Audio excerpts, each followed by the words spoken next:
Jerusalem controversies or say Jerusalem and Tawantawadi Ahojo. Omandi share adofonomo yebe mamwa kwa basron kokwan so na fe yede enchanso ama munyina kote munyinara ye no esia Marco enwoma no ye no ya adusua ne bebre ene na otwe akwa prabati ye nya onyankopon ya adom yede adusua etoso enkrono na yede bro se wo hwe adusua na tifi asam na ose Jerusalem ntawantawadi ahodo no ye basisia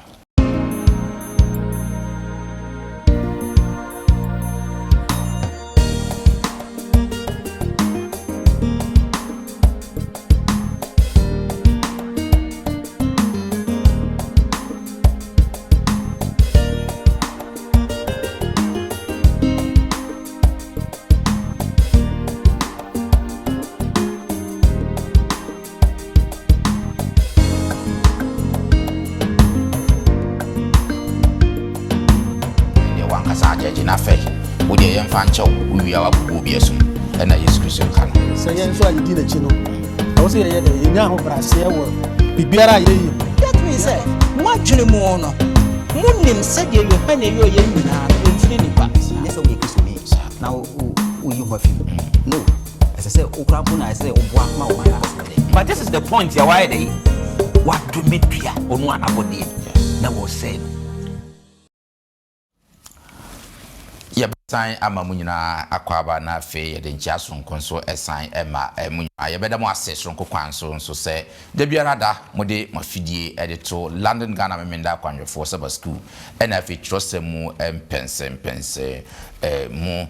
kote munyina ra se na medi kankan ye ni wusua mako enwoma no ye adusua ne bebre na ochi mu no ye pese ye no hwe ne etoso enkrono maboafo no ayi ready pa mo ba beboa na ye de adusua yi e de abramo but answer na no ma yenkutie enwomomra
yɛda mo ase yɛmfa yɛni ɛmfa nhwɛ fidua mu hase na afei minyi wɔn ba bɛboa na yɛde sɛ adesua mpɛnsɛmpɛnsɛ mu de abrɛmo but before then ma memfa asede mu duru ɛmfa ma 3ABN TV Ghana and afei Hope TV Ghana saa adwumaku mienu yi nokwasɛm ne sɛ ɔmo na ɛboa yɛ ma yɛ saa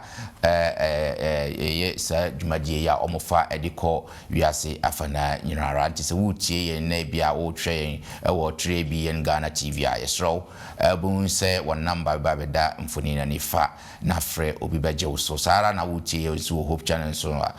Hope TV Ghana so a yesro won so obetimi afa number no na afi kakra bia obetimi ya boasa TV adwumakuo yi wode abo mo nam saa yeso ma nyankopɔn ahyira enkrofo ebo nsem asabe emfa nkwaje mre ndawuru no saa TV adwumakuo mienu de o magye atom so nyankopɔn asɛm nko a ɛna mo de bɛkɔ wiase afa na nyinara ebia na me no ye ntimi nka asɛm no nanso ebia betimi ayi kakra de aboa no mo de amiamio mo mfidie no mu na timi ama asɛm no atimi atre na won so ebia wo tefa a won so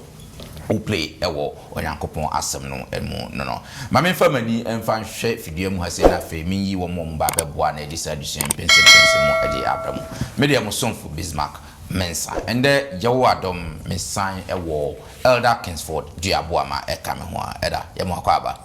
yo me da se enen so ye to nsa frɛ wo watimi aba me kɔ manimu a Foster Chum enso ena echo Benivosta ye mo akwa aba thank you get me da se ene ye to nsa frɛ wo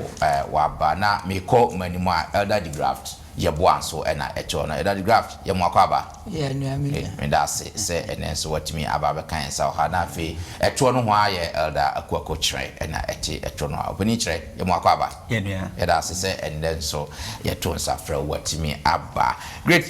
ye behwɛ Jerusalem to antodi awodo ma ye nkate ani na me ma Foster Emompaye Emompaye osro hine tumi na ekutao na nyasa ne ndie wo titumedia akobia safa na nyina na eboa ame nya wo ntiase eno no kra o ma wiase no fadwo ma nyembo ne tie nsifre ne tie ano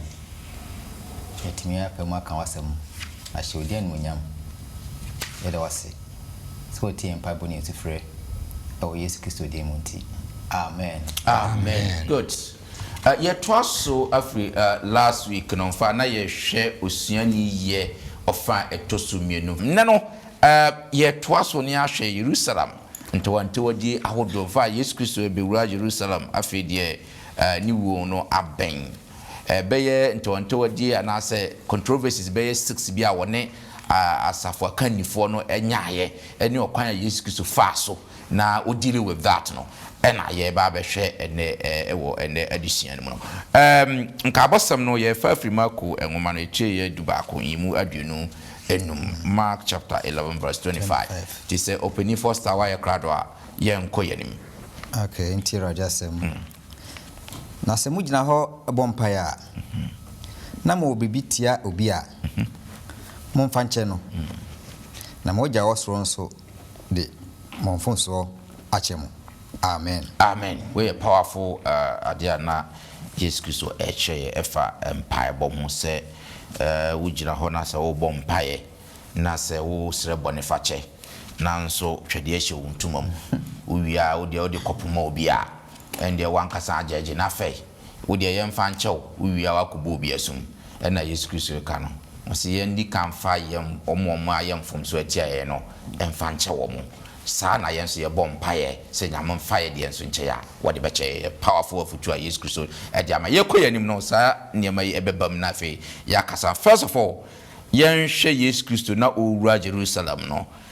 na wosuma nation for menu so mkope poko bimbre na fe wantena so no yen hwe ne si wo hodom no yen hwe asem ebetimi asua ade ebetimi asua firi Mark chapter 11 from 1 to 11 no na fe yahuri akan Zakaria so ngomanichi na yimu entrunkron yimu nkron kopim eduno yen hwe Mark de no first okay Mark chapter 11 1 to 11 right na oben Jerusalem Bethgage ne Bethania ewo enwo bepo ho Osman asuafo no mienu na ɔse wɔn sɛ monkɔ kura ɛda mo anim no ase na moduru hɔ pɛ a mobɛhunu afurum ba a wasa no homa a onipa biara ɛntena ne so da. Monsane no ɛmfa no mmra na sɛ obi bisa mo sɛ ade na mo yeyeye a monka sɛ ne ho hia ma Awurade na ntɛm a ɔbɛma mode no aba ha na ɔkɔkɔ hu afurum ba no sɛ ɔsa ɛpono no ano wɔ mfikyire abɔntene na ɔsane no na wɔn a wɔgyina hɔ no mu bi sɛ wɔn sɛ mo sane afurum ba no de ayɛ den na obua wɔn sɛnea Yesu kaeɛ no na wɔma wɔn kwan na wɔde afurum ba no brɛ Yesu na wɔde wɔn ntoma gu ne so na ɔtena ne so na nipa bebree de wɔn ntoma sesɛ ɔkwan no so na ebinom twitwa nnua ɛman firi mfuo mu de sesɛ ɔkwan no so. That's right. Na wɔn a odi anim ne wɔn a odi akyire teɛ mu sɛ Hosanna nhyira ne nea wɔba Awurade din mu. Nhyira ne yɛn agya David ahenni a ɛreba no. Hosanna wɔ ɔsorosoro 11 no. Na ɔhyɛn Yerusalem kɔɔ asɔre fie na ɔhwɛ nneɛma nyinaa na adeɛ ɛyɛ asa no ɔne dumienu no efiri ɛkɔ Betania. Amen. Amen. Good. Zachariah nso was something for us facade way in terms of prophecy.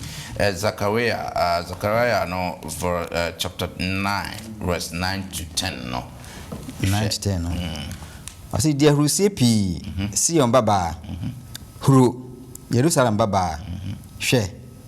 O hine eba onchen. Yes. Otene na wonkwaje ojo na otefrum so. Efrum bruwa a oye efrum mu ebre eba no. Na metwitwa entiase nam efri Ephraim ne aponkon so efri Jerusalem. Na watwa akudie tadua nso. Na obeka amango yensem akyere amanaman. Na hine befri eposo akọ eposo. Na afri nsuo ano akosi asase ewieye. Amen. Amen. Great. Ada boy my membra also Mark is spending most of the time no aka Yes Christo I was man for so monkofa sa ponko twa na nke we say be one little verse baby but for 11 verses and all their cancer way. The important the significance e dey na yesua free side way ho. Yo menua bismarck na ase. Te beti de mark ka kire no a adesua yesua na previously no. I was here ya adwen ekoso. So mark nensem no o kire dwumadi ahodo ebi o ya yaresa ana Kristo Yesu o ye de ma afoforo. Metoda bia wo so obi yade a wo se ko mu hawa no. Onifrani a o tie nani e wo beside no wo se ko fie mensa anko kuro no mu. Na Yesu asa de ntoda bia na ebusa se na Kristo Yesu oba so obeje nkwa waje obi nkwa na de no ka jense omu ana no onye di. But ha no the dynamics na change. Okay. Jesus smas na suafo no se omonko no mo enko fe donkey. Nyaponko donkey. Afunu ba. A obi antena so. Musa afunu ye hunu ye hwe afunu a ahiafo na omo eyusu afunu. Skafo de obenya ponko no wahyehye ne kama. Naso na we no eyensen na ho a prophecy ya prophesy so the kind Zachariah 9:10 ekopim 13 ho no so the ohene no beba na obetena afrumu abaso so ye hwe 1 Kings chapter 1:32 a who said Solomon so you're sharing in no. You might not know muse. Okay. It signifies that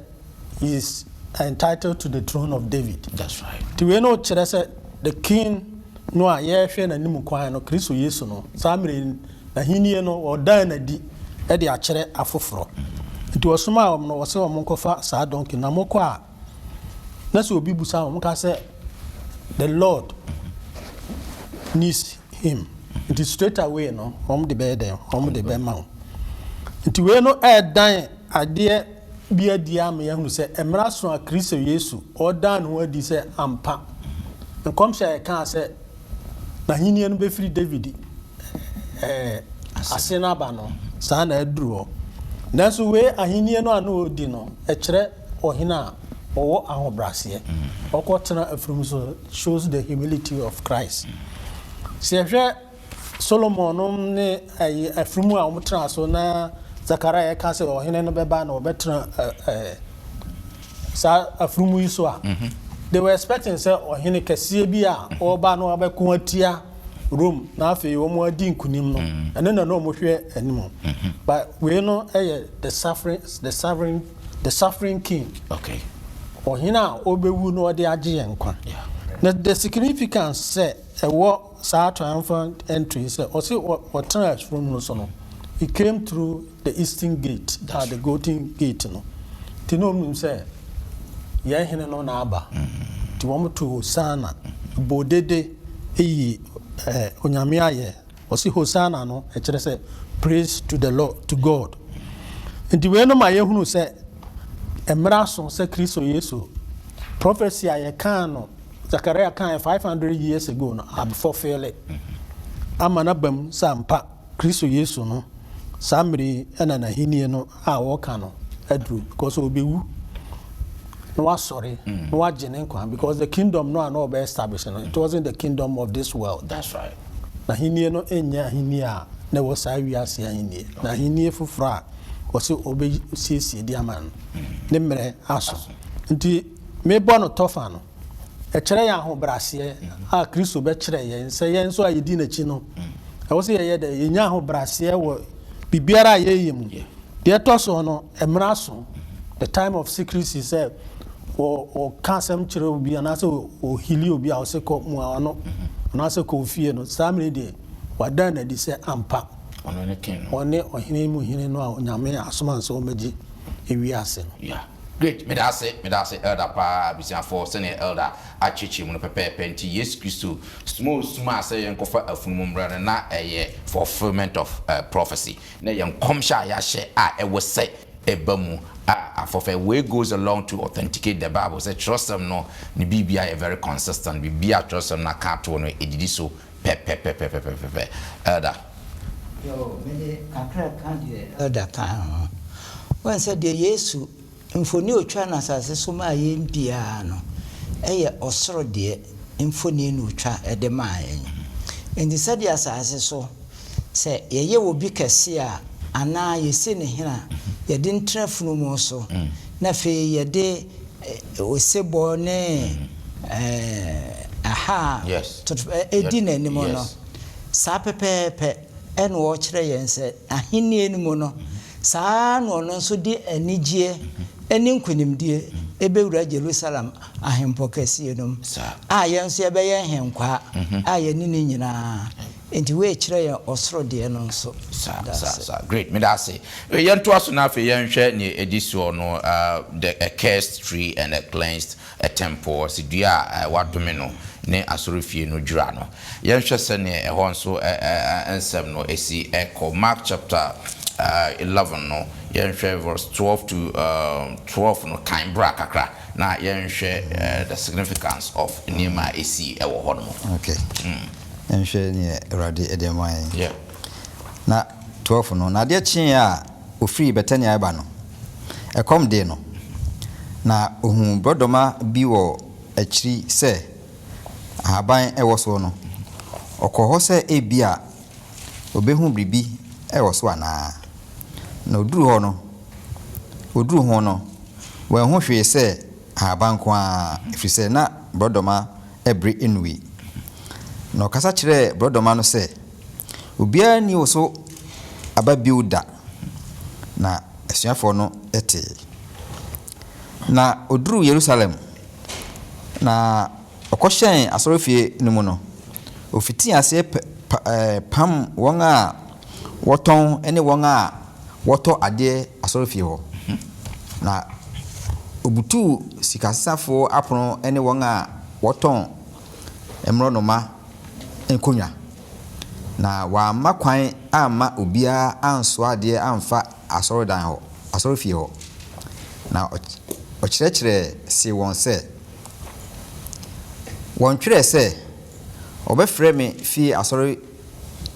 fi asorofie ama amanama nyina na mode aye adwutwafo ebon na asofo mpanifo ne atwerefo no te na wohwe se ne obekum no enso na osuro no efise na ne nkyerɛkyerɛ eye nkrofokuo no nyinaa anwanwa yes na adesan no ofiri krom ho na anapatutu a ɔtwam no ohunu sɛ brodoma no awufre ne hini ase na Petro kae se no sɛ Rabbi hwɛ brodoma a odome no awu na Yesu bua se won sɛ munya Nyankopɔn mu gidie na nokure me se mo sɛ obiara a obese bepo yi sɛ ma ho so kɔhwe epomu na onye akyinye wo nakoma mu no na obegye di sɛ de ɔka no ebedi mu no ebe ho ama no yenti me se mo sɛ ade biara a mobesre mo mpa ebo mu no munyini sɛ mubenya na ebe ho ama mo na sɛ mugina ho ebo mpa ya na mo bibi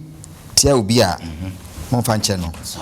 na mo gya osoro no so de mo fo so ache mo okay manon so ha na se okay great abepim nka bosam no excellent maminko da chere ho obeni chere yen show infoni ben enasa kinkanse mi etwatwe Yesu Kristo ko hu the fig tree na ne time so beso but odomino afin so kwa sorry fie so a yetonton ne ma say mro no ma muntutu tutu hon nyina efru hon mo ma ekle hon mo ama anyo mo de intino infoni be ni hunu wa hai interesting chapter yeah on say owura Jerusalem e ko asoro fie no anya hwe no otuefu mu ponko so no we kire se wo yo ine yes o te ponko so na no nyam na ba no ohun se wo mo ton ne mani nyina anya hwe yes o se na dia sa no ko yes o mo ko no so kom de no na broad medua de se ahabaye afu abaso de aduane abaso na mi nkope bibi ne odurase a bibi ani ho no se wo bibi ani ho a obi ani ho bedi wo so aduaba na mo ko betini ade achi anopa afunu mu ponko no we oni ho o mo besina fa duana se na afunu mu ponko ne nyede eni ho na o hwe that week no mu a aha onse Yesu Kristo dwumadi a eye last week no ni nyina si wo asoda no yes why say ni nyina kusi asoda no that was the center of what our salvation ho na nkwaje nhihye ni nyina ye de ewo ho so no bonsama besi na dwa enti Yesu Kristo ye bibi almost abesini aba beteni no ene suafo nse ewurade nenye duye ya odome o kan tem kire ne nure na aye pase onso wo mu firi dua na se ansa na wo sa ba soro fi ho ma ba be pam wo mu enti ye lesson kese wa hama ye pa asoro fi ho ko pam wo mu eni dua na odome no ma ne wo ye ni nyina ya de sua ba ko yes ye keka ye nim kire nyam so mpa na nso mu akode na ye de aboye asori fi ho a say Yesu Kristo no aka wo say this place shall be a place of what prayer baby onyame ma be ko akwa gi ede ya hia de ne ebisa de ato onyame afi de hwa dane akromfo fie etrimodin fie ehona po ba kese nyina wo yeah me famra ya sori fie ene ya sori fie mu se ne wo baby esu obi dwane ba benya ho to ama ne kra no baby obi ba benya nkwaje ama ne kra no ɛhɔ kra no oba wo de de esum esa ko fie Yes Christ hwe no o ma ne ntena ho ti example ma ye nei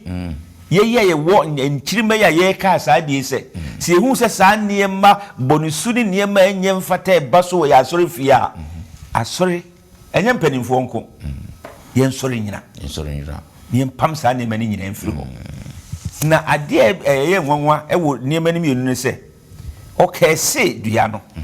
enti Yesu Kristo so be no so ayiwo mu so kese wo mo se mo se mo niema wo se wo kasa ye pe no mo hwe nanim a wo mu nyina na esuafo na yo mu akakra fi se true atom Yesu Kristo nantie ni nyina no mu hu se Yesu Kristo adome obia eye bibia sa openi senka betimi aka Luke 9:56 amamia Luke 9:56 na onipa ba no ama amese nipa akra na obeje won na okọ akura foforo bi ase Yes Kristo ba na yimu nyina ye wusu adom obia but this is the point ya why dey wadometua onu anabode na wo say no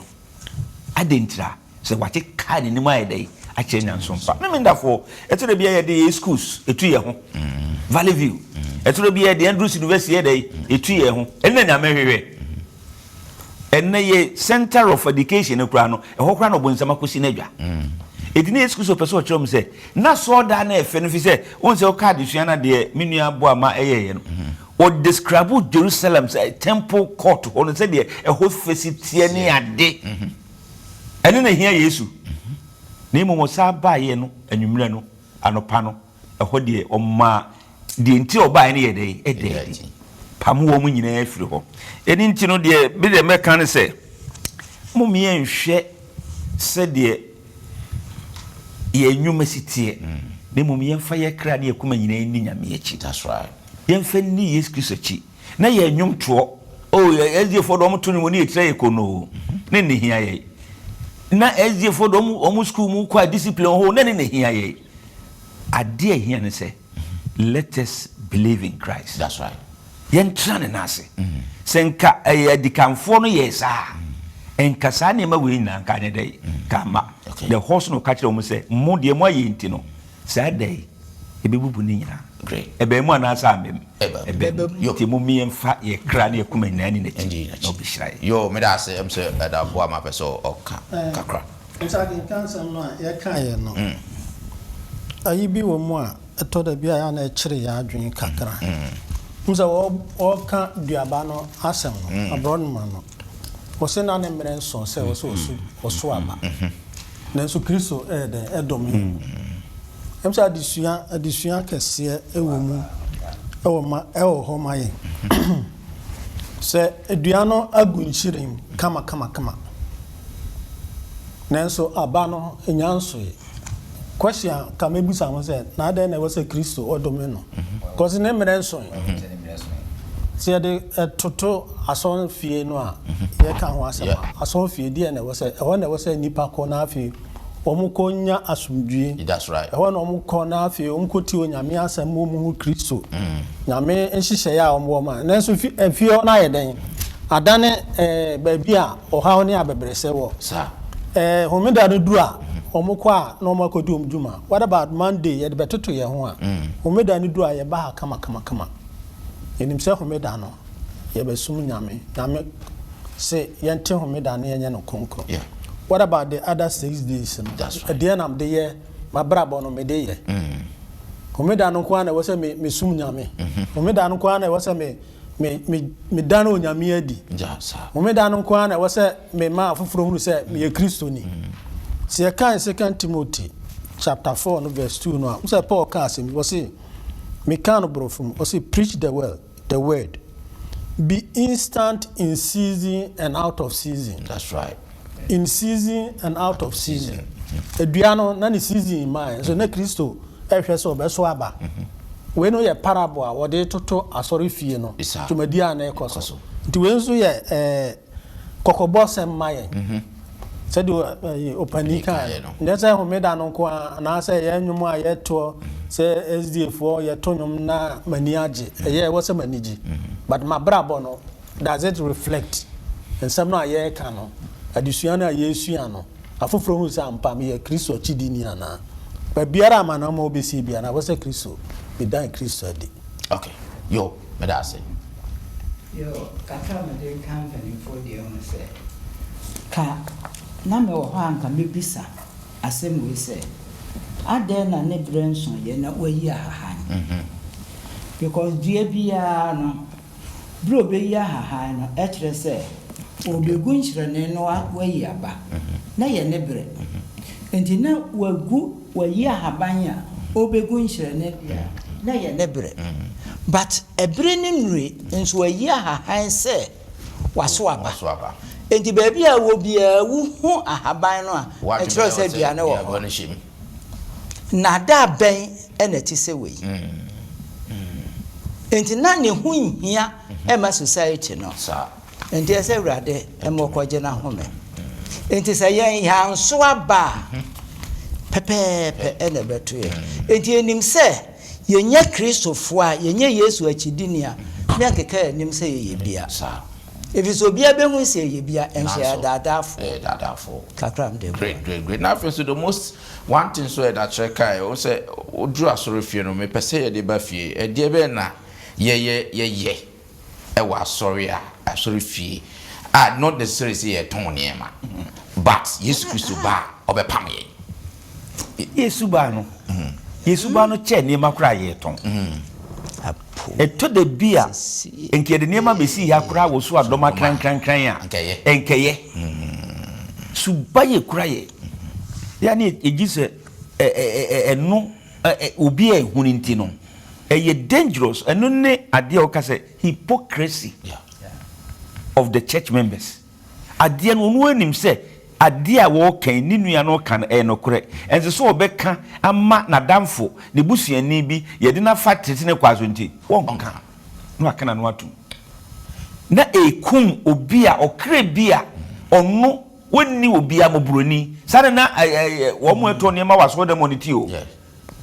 ye wo temple money uba wo bu and there's a black market. Yes. Aponche no se tekukura wo se ponko. Yes. Wo duru ho no wontimi inside. Fisa wo kosra wo boni. Yes. Ene na ene yehu. Ya sorry fie. Sika no kora no. Jese okosesa ne hwa. Ana me kese black market no hwa na beto. Eni addition we say baby yes kiso kese ye no o clean wo mo no. E ya addition kese ma ye ba. Do me that so Foster. You know, say ye ton yema. I was so them. But whereby worship is ongoing. Now a bit to warrior we say. Sorry. No. Yes, disturbing others. So distracting their attention. Nina can be na yes Kristo edome and as opamo. Nti ene no yes spiritually no yes opamo yen dada. Until say be jai no. Say ni ma be na bekoso a be jai no. Yes Kristo oni ni yo madam ase yen to asem sabusafo ya nya adusua be pray every sa adusua we yen to asna fe yen hwe hwan na o ka say wo betumi ayesa asem bi wo ha me pese who said you could do that asem bi wo system bi esi wo Mark 11:27 to 33 hono yen hwe challenger religious leaders no at the bread Yesu anything Yesu so Jesus na nyeso e wo sa ade o mo de bae ye hwe Mark 11:27 to 33 no na oba Jerusalem biu na onina masoro fie no asofo mpani ene ahwerefo ne mpanifo no ba ne nchen na obisa no se tumi ben na ode ye enumai ana hwan na oma tumi se ye no na Yesu se won se mebisa mo asem baako na mumu ame na mekire mutumi ko a mede meyeye no Yohane asubo no efri sro ana efri nipa mumu ame na odwendwen keka won mu se ka se efri sro a obeka se ene eden ntina mo anyem no ani ana yenka sɛ efiri nipa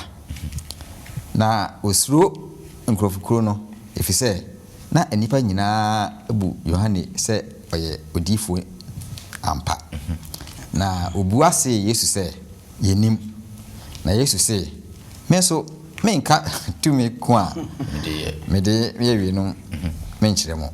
Amen. Amen. Well, this is an issue religious leaders normally representing Jesus. On children, baby, on your to me, if you know, so refer them, someone tell me,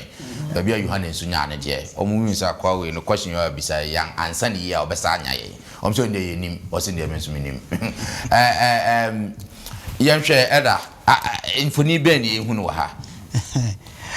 Yo, Elda Medase. Na, Osha aha asem no depa na aye the elder kind nto aso won so say ade chen ye no Sabbath Jerusalem obepede wo se ho ye naja fie ho ne enkwagye nyina fapem no egina efise ho ene ekokote ye nkwagye asem enti nyame aye fie ni se biribi ebehie mu no wo ho but ya dan no esisi said the elder chire mu no enti so ababe pam wo nyina afiro enti ade chen ye no obehwe se dwuma wodi ye no ekoso se mobrofo no nyanka ne nwisia no woni da so beba ho na wo nkwagye asipia ma wo enti oba ho no eho ena mpanimfo no enya hint akwa no waba nko to no yanko sum no fidie ena okoye no mkubusa na se mugidi se ade anamo ye na eya adan na nkabra wo pam no mwanyina ho no manka se dabi se na Abraham Mose edema yen nanka woni anu yie batesa se bone etime chiutu afiase bra wonam nyina na chew enti wa honim no bibisi ya no wa wabu ho fodada enti mwantimi nyina no ena Yesu se masima mi bisam no musimi besum fidi a misu mesum mo ena Yohane esubo no efiri he monkyere me wan se wo mo kasa mu no bra wo mo dwendwene ho no wo mo se ye kasa efiri osora obeka kire se adenti ne ya nyina nie that means mwadwene mu no munim se de Yohane yo ye nyina no emfiri nipa sa na nya de no mwanyina nie enti won se nyeme esi ye no eyi wo mo edagya ato abonten ena fe won se ya kasa firi nipa so de ayewu efse nipa nyina ginidi enti yakokasa nipa de nipa no kura besi abo enti won se ukosum obi fidie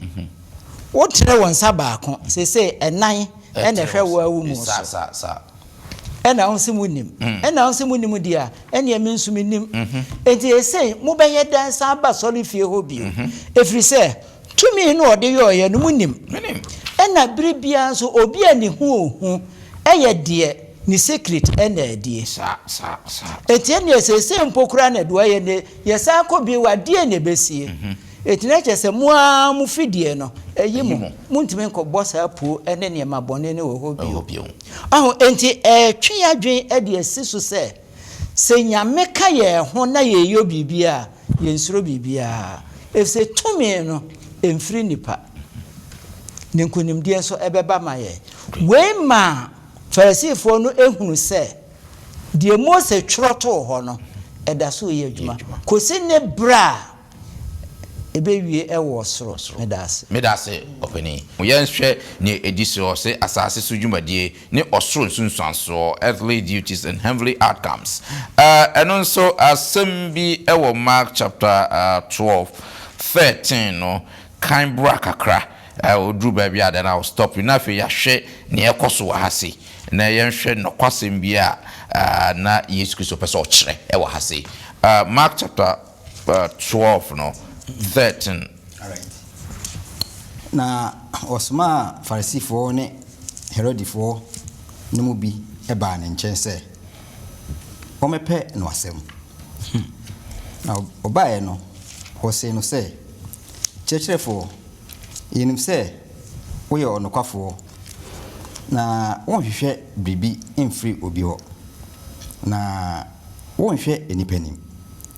na wokyerɛkyerɛ Nyankopɔn kwan nokorem ɛwɔ ho kwan sɛ oyitoɔ ɛma Kaisari ana wonyi yentua ana yentua ohu wɔn adwen nyaatwom no ɔse wɔn sɛ adentina moso mehwɛ momfa denari bi emre me na menhwɛ na ɔde bae na obisa wɔn sɛ hwanfoni ene atwerɛ enie na ɔse no sɛ Kaisari dia na Yesu buase wɔn sɛ ene momfa Kaisari die ma Kaisari na momfa Nyankopɔn die ma Nyankopɔn na ne ho yɛ wɔn nwanwa. Amen. Wode faso ha na membra opini wa na kan na boa me wo ahase yenhwe another trap religious leaders no they call say about tax. Yet England you be say yetua tax ma King Charles ana say mayentua na Yesu Kristo say momfa kwan sembre wanti na daso yesi King Charles na ti na daso say de momfa King Charles de fama King Charles na momfa Nyankopɔn so de fama hasen so na den na opese o kyerɛ wa ha o kyerɛ ya na say o say o hwɛ ne ekanyina build up. Yes. Say trap peno ekuno at the 11th of Earthly Ministry. Enti sika awadi tiato pese definitely say so catch say kasa free slow definitely say asase dwuma de nyina no obepo na je mo nya ne mu so enso eto a mutua de Yesu mo hu say eto a yetua tax say eboa citizen no a say o mo demand no. Yes. Because it's say utua tax a e projects na benefit o man for yeah. Enti why say pese obitua Yesu Kristo ehunwe no ka che won say o ntua na gise bibi bia ana say to bia ana say bibi bia utua na against Onyankopɔn no ana ka me say obeka against but mo na ebo amodia ntua enti ema sizio mkasa kra amatima nka bio aniti no e futu maye sa yenya yehwe niti dwumadi bia emwa ema omafo say community say district say nation whatever. Yes. Say udu hushem nyese we kristoni na uyi ho afim no say okrampo na say oboa ma o man nkoso eden konkan na wa kire say oyo man bapa na se bibi bia etia nyamesom ana se onyamesom ana se nema etia Onyankopɔn no na se won so kasetia because Yesu an kasentia tie se Yesu kasetia ntia adofo no we dum nyina na se boa na yehwe se be boa ma o man nkoso so akoso great ntia busia for se na ye ka no Yesu Kristo wan kasentia tax ye krum ho no ye ade a ye ntanye kra ye mpe se betua bibidi aboa o man sa ade ne de ye nya de o ye kru no mo ga o ye Kristo ni Nyankopɔn kan che o se mentua tax na eno na aban ene atwidifo no mo hwe di gata omdisi hospital omdi yesi nti se wote wona mentua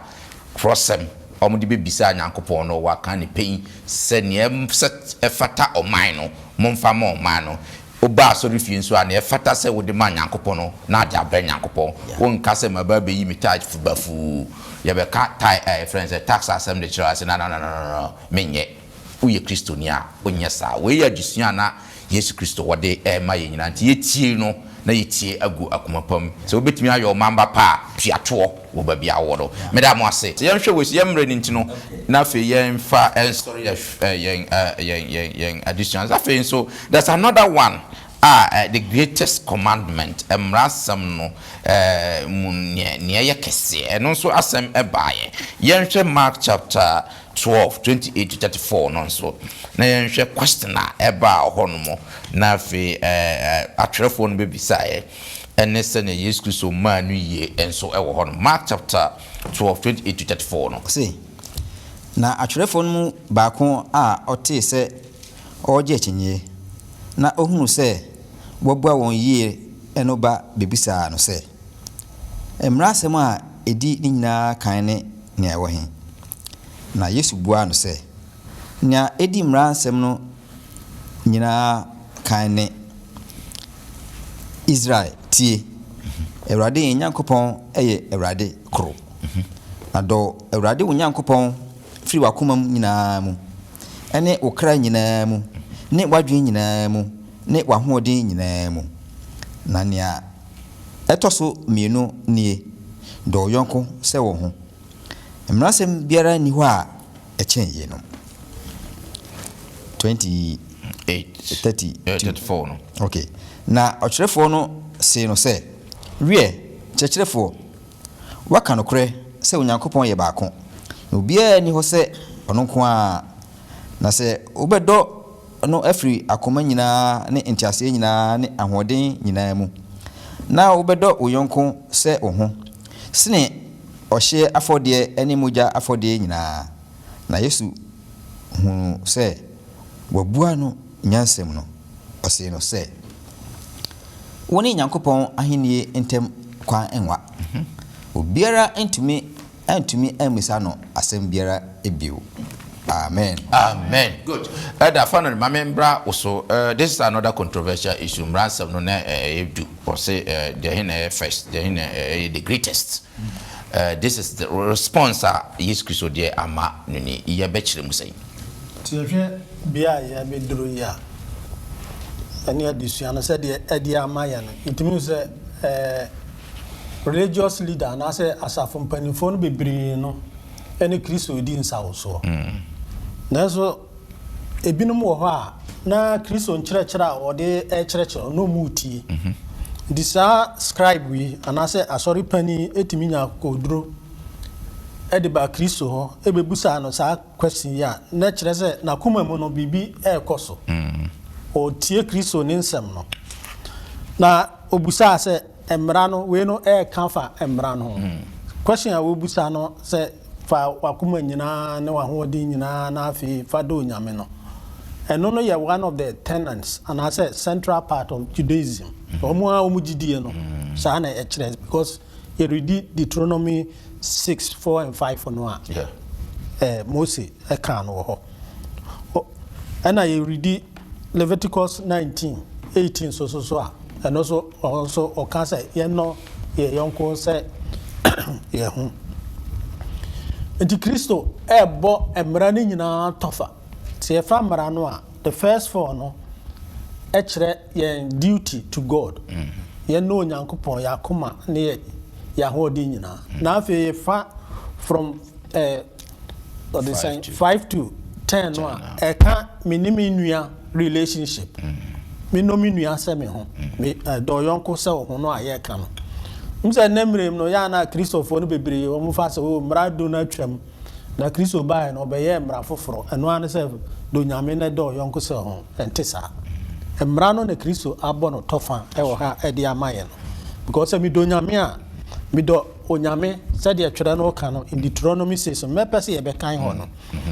Deuteronomy 6:4 no o say hear O Israel the Lord our God is one.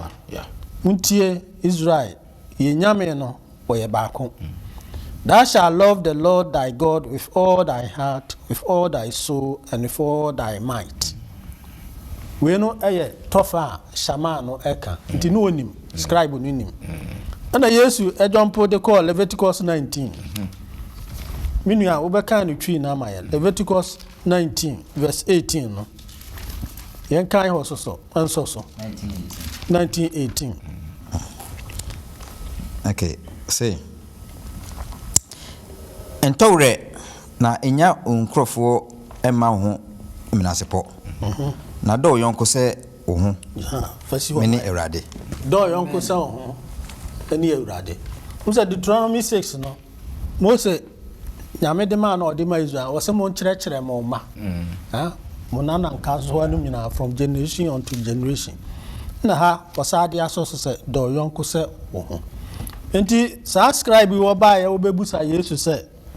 na emra ni nyina no de na ye kase Yesu aka mmara ni nyina bom abɔ no tofa mmara ni nyina no ɛyɛ kɛseɛ ye odo nyame no ɛyɛ kɛse odo unua no ɛno so yɛ kɛse so James ka asɛmi sɛ sɛm ka sɛ me do nyame na me no me nua ɔtrofo ɛbɛda no matimi ado nyame a ye hu no na emom reflect nyame ɛwɔ me do a me de ma me nua mu no ɛno na ɛbɛkyerɛ sɛ me do me nyame me ko wi a me nua de me ntan me nua de me ni konkonsa me wo bibi na me ni me nua cha ɛno na ɛkyerɛ sɛ me de makoma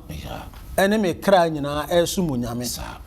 me nua bi hia bibi na me boa no ɛno na ɛkyerɛ sɛ me de ma ho ɔden nyina so ɛsumu nyame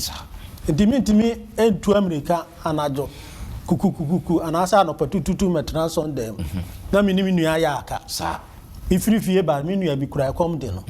na makukura aduane ni nyina de ahye baabi sɛ me pa asɔre ba na mabedi